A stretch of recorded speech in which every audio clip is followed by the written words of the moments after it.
साथियों, कल के दिन भारत ने तालिबान के साथ पहली बार ऑफिशियल वार्ता की है। बिल्कुल सही सुन रहे हैं आप। भारत ने पहली बार कल तालिबान के साथ ऑफिशियल वार्ता की है। यानी कि भारत ने अभी तक जो भी बातें आपने मीडिया हाउसेस के माध्यम से सुनी, उनमें किसी ना किसी मध्यस्थ की बारे में चर्चा सुनी होगी, लेकिन कल पहली बार भारत ने तालिबान के साथ, एक प्रकार से समझिए कि भारत का प्रतिनिधि और तालिबान का प्रतिनिधि, केवल दो ही लोग आपस में बिना किसी मध्यस्थ के बात कर रहे थे। कहां पर हुई ये बातचीत? क्या कोई टेलीफोन पर हुई? कहां पर हुई? क्या सारी बातें हैं, आइए मैं बताता हूं। साथियों, आपको मालूम होगा इस पूरी दुनिया के अंदर तालिबान का स्पोक्स पर्सन बन के बातचीत कर रहा है कतर, जो कि एक गल्फ कंट्री है जिसकी राजधानी है दोहा। वहां पर भारत ने भी अपना दूतावास बना रखा है। अमेरिका ने भी अपना तालिबान के लिए दूतावास कतर में ही बना दिया है और तालिबान तो खुद परमानेंटली कतर में ही रहने लगा है। ऐसी स्थिति में भारत के जो कतर के अंदर राजदूत हैं, उन्होंने तालिबान के विदेश मंत्री पद के समकक्ष जो व्यक्ति हैं, उनसे बातचीत करी।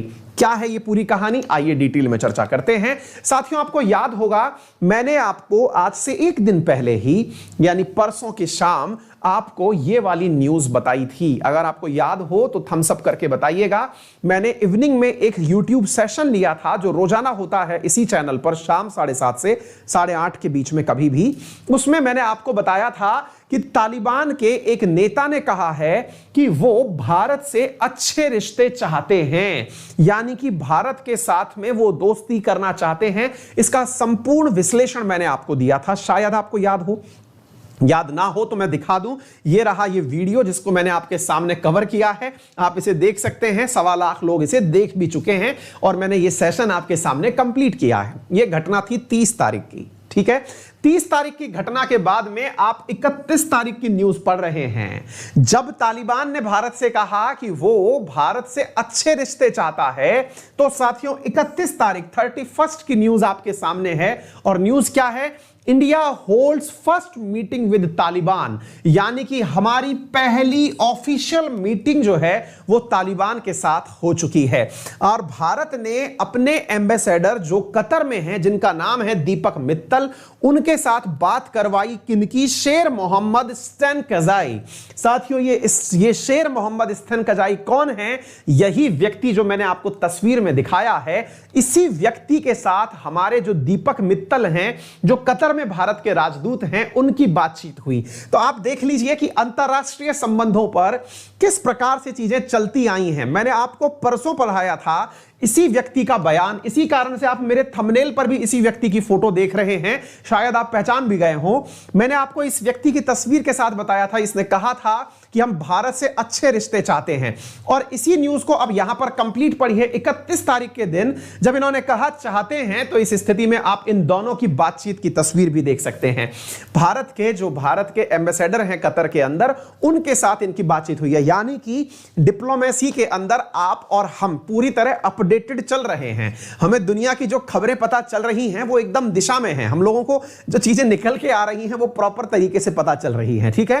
तो साथियों, यहां पर इंडिया ने तालिबान के साथ बातचीत करी, ये आपके सामने मैंने बता दिया। By the way, for your kind information, I will inform you कि ये व्यक्ति कौन है। अगर आप उस सेशन में नहीं थे जिसमें मैंने ये बात बताई थी, ये वो व्यक्ति है जिसने तालिबान का एक विदेश मंत्रालय के रूप में पद संभाला हुआ है। इतना ही नहीं साथियों, इसके अतिरिक्त ये वो व्यक्ति है जिसने तालिबान तो ठीक है, भारत के अंदर रहते हुए इंडियन मिलिट्री एकेडमी के साथ ट्रेनिंग कंप्लीट की है। बिल्कुल सही सुन रहे हैं आप। देहरादून के अंदर आईएमए, जहां से हमारे कैडेट्स जो लेफ्टिनेंट बनते हैं वो ट्रेनिंग लेते हैं, वहीं से इस व्यक्ति ने ट्रेनिंग ली हुई है। ये इंडिया में ही पढ़ा हुआ अफगानिस्तानी नागरिक है, लेकिन वर्तमान में तालिबान का ये प्रमुख विदेश मंत्री बना घूम रहा है। यानी कि जितनी भी जगह पर अंतरराष्ट्रीय स्तरों पर बातचीत होती है वो यही व्यक्ति कंडक्ट करवाता है। चाहे अमेरिका और तालिबान के बीच में जो सुलह की बातचीत थी, या फिर चाइना के साथ बातचीत थी, या फिर दुनिया में जहां भी तालिबान का पक्ष रख रहा है, वो यही व्यक्ति है। तो उम्मीद है आप लोगों को यह बात अब क्लियर हो गई होगी। एक घटना तो आपने ये सुन ली, इस घटना को केवल इतना ही ना सुना जाए, इससे आगे सुना जाए। देखिए भारत ने कितने सारे कदम चले हैं तालिबान के नाम पर। तो पहली न्यूज तो आपने ये कवर कर ली। अब कल ही के दिन एक खबर और आई निकल करके, और वो क्या है? दूसरी खबर ये निकल करके आई साथियों कि अमेरिका तालिबान छोड़ चुका है, और यह तस्वीर हो सकता है आने वाले टाइम में कोई विशेष तस्वीर के नाम से पुरस्कार प्राप्त करे। क्या है ये तस्वीर? ये है अमेरिका का आखिरी सैनिक जो कि अफगानिस्तान को छोड़ करके C-17 नामक जो इनका विमान है एयरफोर्स का, उसके अंदर बैठने के लिए चढ़ रहा है। यानी कि तालिबान के शासन में अफगानिस्तान को अमेरिका ने छोड़ दिया है। अमेरिका ने 31 अगस्त यानी कल की डेट को डेडलाइन लिया हुआ था, और अमेरिका 30 अगस्त को ही अफगानिस्तान छोड़ दिया। अफगानिस्तान की सेना के द्वारा ऑफिशियली यह फोटो रिलीज की गई है, और यह कहा गया है कि यह हमारा आखिरी व्यक्ति है जो कि अफगानिस्तान छोड़ रहा है। यह काबुल एयरपोर्ट की फोटो है, और इस व्यक्ति का नाम है major general Chris Donahue. Major general Chris Donahue was the last अमेरिकी। अब आप इसको इसलिए याद रख लीजिएगा, विशेष रूप से रेलवे एसएससी के अंदर यदि ऐसा प्रश्न बन जाए तो मैं मना नहीं कर सकता कि भाई वो आखिरी व्यक्ति कौन था जिसने अमेरिकी सैनिक जिसने अफगानिस्तान को छोड़ा। तो वो ये फोटो है, और ये photo as a official photo release की गई है। खुशी इतनी कि तालिबान ने गोलियां चला करके इस चीज का स्वागत किया। यानी कि इस फोटो का तो छोड़िए, अफगानिस्तान से अमेरिका का चले जाने का, हर जगह बम धमाके करके गोलियां चला के फुल आतिशबाजी की गई है, बंदूकों से गोलियां चला करके कि चलो अब अमेरिका चला गया। यह दूसरी खबर है तालिबान से जुड़ी हुई। तीसरी खबर एक और बनी है जो बहुत ज्यादा जरूरी है, क्योंकि भारत इन दिनों अंतरराष्ट्रीय कूटनीति में भी अफगानिस्तान का विषय बहुत अच्छे से उठा रहा है। ऐसी विषय में यूनाइटेड नेशन सिक्योरिटी काउंसिल की भी साथियों इसी विषय के ऊपर बातचीत हुई है। यूनाइटेड नेशन सिक्योरिटी काउंसिल की भी 31 अगस्त के दिन की न्यूज है। यानी कि कल आपके पास 3 बड़ी न्यूज। पहली न्यूज कि भारत ने तालिबान से बातचीत करी, दूसरी न्यूज अमेरिका तालिबान को छोड़कर चला गया, यानी कि अफगानिस्तान को छोड़कर चला गया, और तीसरी न्यूज भारत ने अंतरराष्ट्रीय स्तर पर यूनाइटेड नेशन सिक्योरिटी काउंसिल में अफगानिस्तान को लेकर के एक प्रस्ताव पारित करवाया। इन सभी बातों के अंदर कॉमन बात क्या थी साथियों? भारत ने जब तालिबान से बातचीत करी तो बात करी क्या कि हम आगे दोस्ती बढ़ाएंगे, दुश्मनी बढ़ाएंगे, क्या बातचीत करी? कहते हैं कि भारत ने, विदेश मंत्रालय ने स्पष्ट रूप से बात को स्पष्ट करते हुए कहा है कि अफगानिस्तान से भारतीय लोग जो निकल रहे हैं उनका सेफ इवैक्यूएशन करवाया जाए, यानी कि उन्हें निकलते समय किसी भी प्रकार की परेशानियों का सामना ना करना पड़े। दूसरा, अगर कोई अफगानिस्तानी व्यक्ति अफगानिस्तान को छोड़कर जाना चाहता है तो भी उसे सही सही से जाने दिया जाए। भारत ने उनसे भी यही बातचीत करी, और वर्तमान में जो यूनाइटेड नेशन सिक्योरिटी काउंसिल के अंदर 10 नॉन परमानेंट और 5 परमानेंट 15 लोगों के बीच की जो मीटिंग हुई, इसमें भी यही लाइन रखी गई कि अंतरराष्ट्रीय समुदाय अफगानिस्तान में कब्जा करे बैठे तालिबान से कहेगा कि अगर कोई भी व्यक्ति अफगानिस्तान से बाहर आना चाहता है, फिर चाहे वो विदेशी हो या फिर अफगानी हो, तो उसे तालिबान रोकेगा नहीं। अगर रोका तो United nation security council Taliban के ऊपर एक्शन लेने के लिए मजबूर हो जाएगी। जी हां साथियों, यूनाइटेड नेशन सिक्योरिटी काउंसिल ने भी इसी विषय के ऊपर रेजोल्यूशन पारित किया। यह कितना महत्वपूर्ण है आपके लिए? यह इसलिए महत्वपूर्ण है, यूनाइटेड नेशन सिक्योरिटी काउंसिल जिसे कि यूएन की सबसे बड़ी बॉडी यानी कि संस्था कहा जाता है, जिसमें कुल 15 सदस्य हैं। 15 में से 10 नॉन परमानेंट मेंबर हैं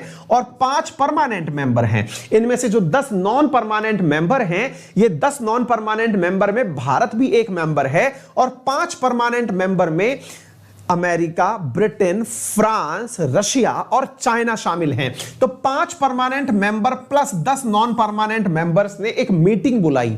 इस मीटिंग की अध्यक्षता किसने करी? जरा इस तस्वीर को देखिए साथियों। आपको तस्वीर दिखाई दे रही होगी, इंडिया और इंडिया के आगे प्रेसिडेंट लिखा हुआ है। साथियों, इस मीटिंग की बैठक करी थी हर्षवर्धन श्रृंगला जी ने। ये जो व्यक्ति आपको दिखाई दे रहे हैं, ये हैं कौन? तो साथियों, ये हैं हर्षवर्धन श्रृंगला।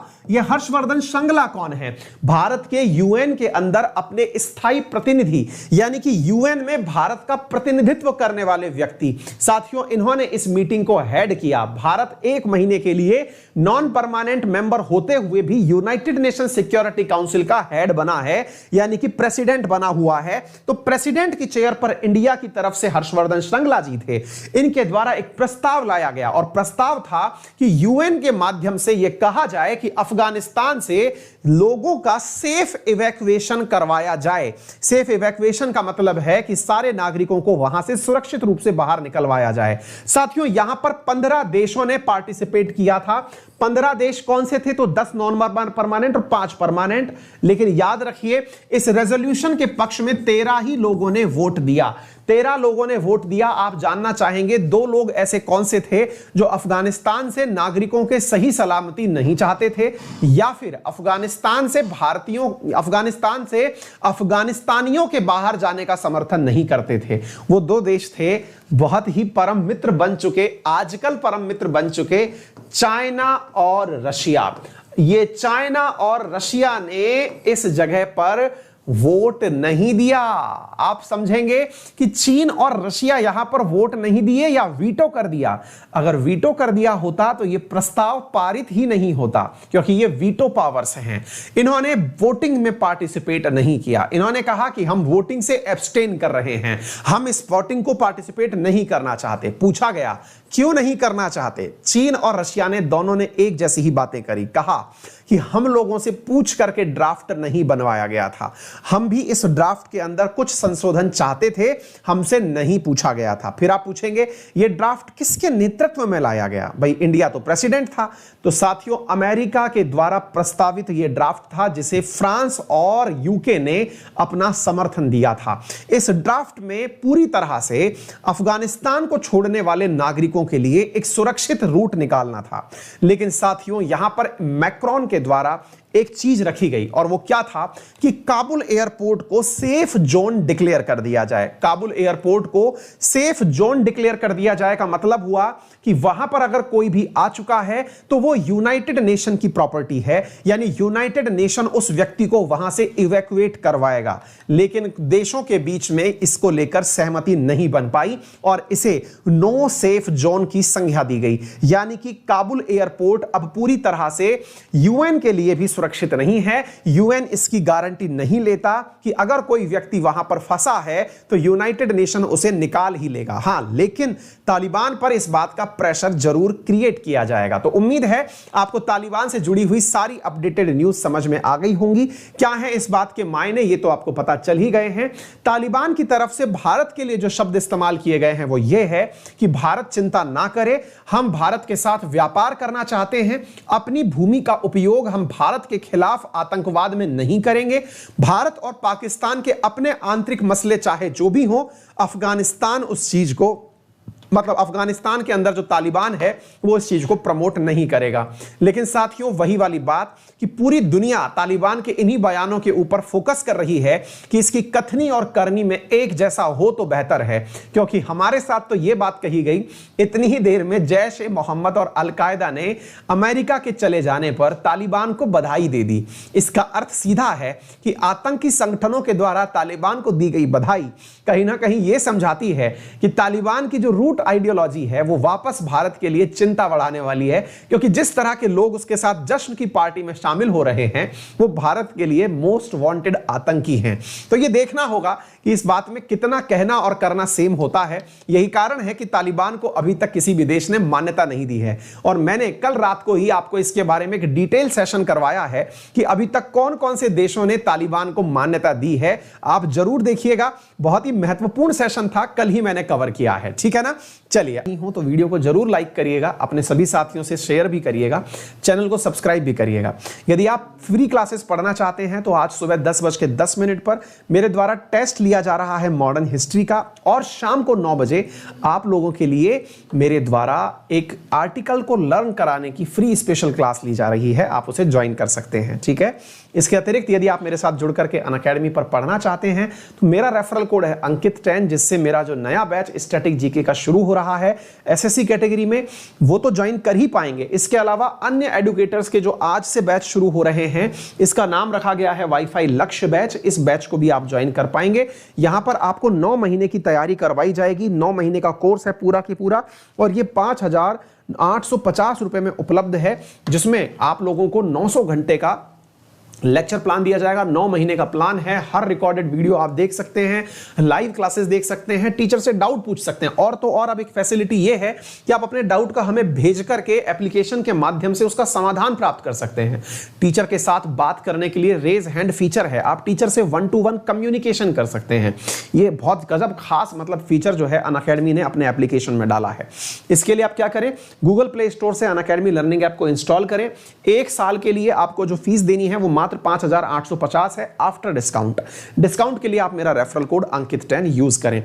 हर वीकेंड पर आपके लिए कॉम्बैट होता है, उसे पार्टिसिपेट करते रहें। फिलहाल के लिए इतना ही। उम्मीद है आप सभी साथियों को आज की जानकारी पर्याप्त रूप से महत्वपूर्ण लगी होगी। सभी साथियों से सेशन को शेयर करना बिल्कुल ना भूलें। अपना ख्याल रखें, बड़ों का सम्मान करें, छोटों को प्यार दें, अपना व्यक्तित्व इस प्रकार से विकसित करें कि महिलाएं आपके साथ सुरक्षित महसूस करें। धन्यवाद।